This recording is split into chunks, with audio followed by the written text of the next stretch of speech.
trouble, I have to say. So I'm going to have to paint against the clock.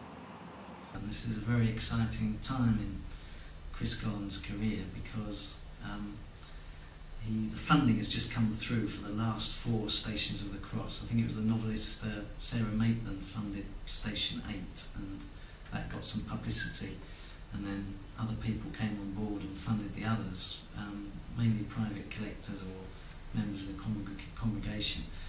And but Chris is under enormous pressure now to finish the last 4 Stations of the Cross in time for the Good Friday service in Easter 2008. Chris specialises in painting odd characters from the fringes, characters who show both some of the joy of being alive, but also some of the pain and the sorrow. Chris Gollon is a relatively late starter. He's been painting for between 10 and 15 years. I think he turned 40 this year, I hope you won't mind me saying. And he's entirely self-taught, never been through the door of an art college, doesn't know very many, if any, other artists, and came to the attention of the editors of Bethnal, which is a poetry magazine based in Hull.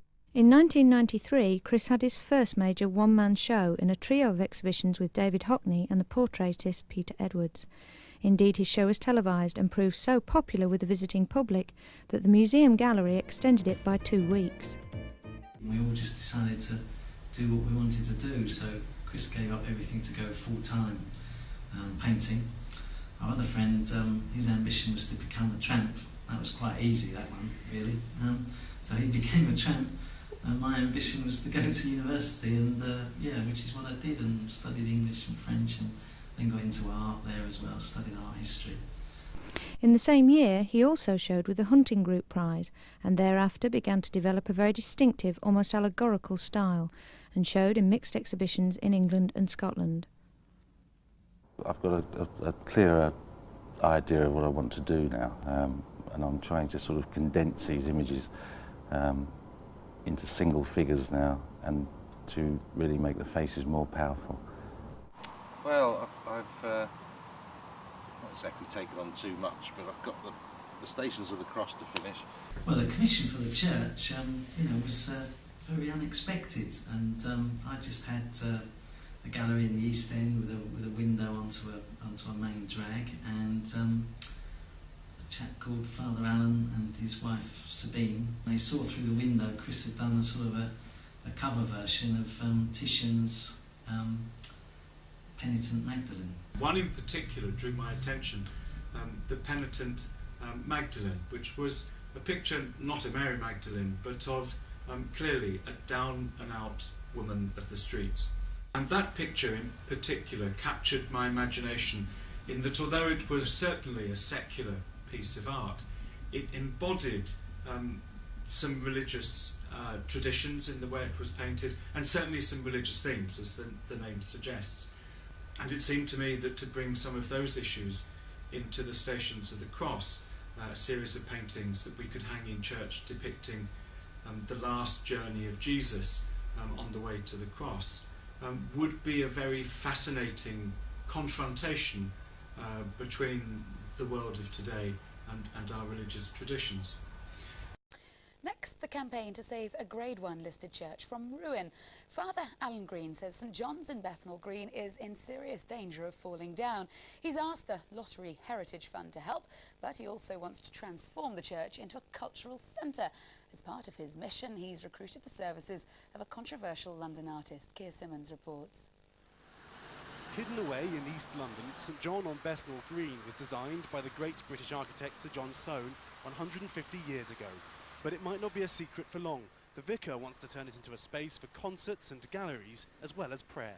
We have plans to have a cafeteria in here, so that indeed it will be possible for people to sit on one side and be drinking coffee, and on the other for people to be in prayer or to be celebrating Mass. If we design it well enough, the two should not be intrusive, but there's no reason why they shouldn't be happening together.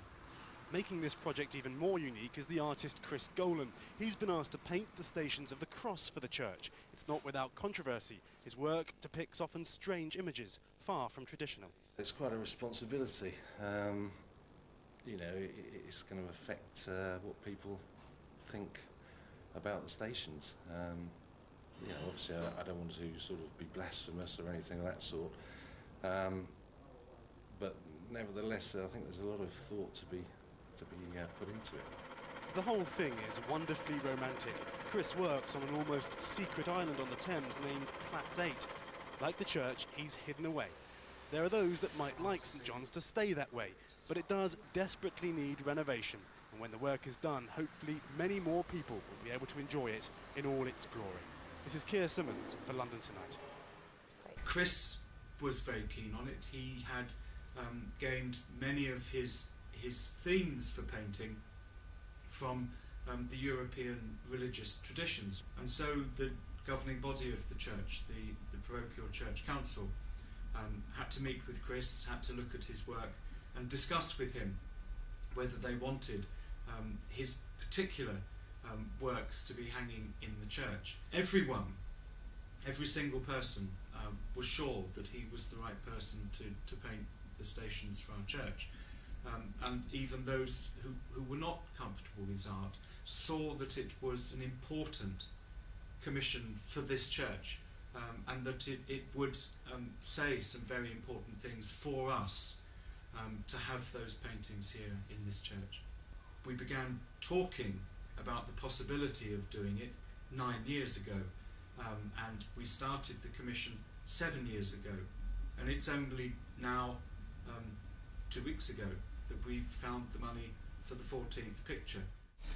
So it's a huge task, and but Chris is determined, if he can, if time permits, and this is what we're all panicking about at the moment, that he will finish it in time for Good Friday next year.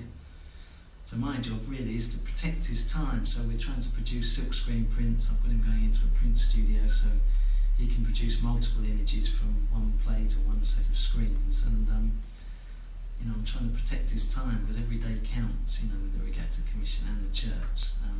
It's just a race against time. It's a race.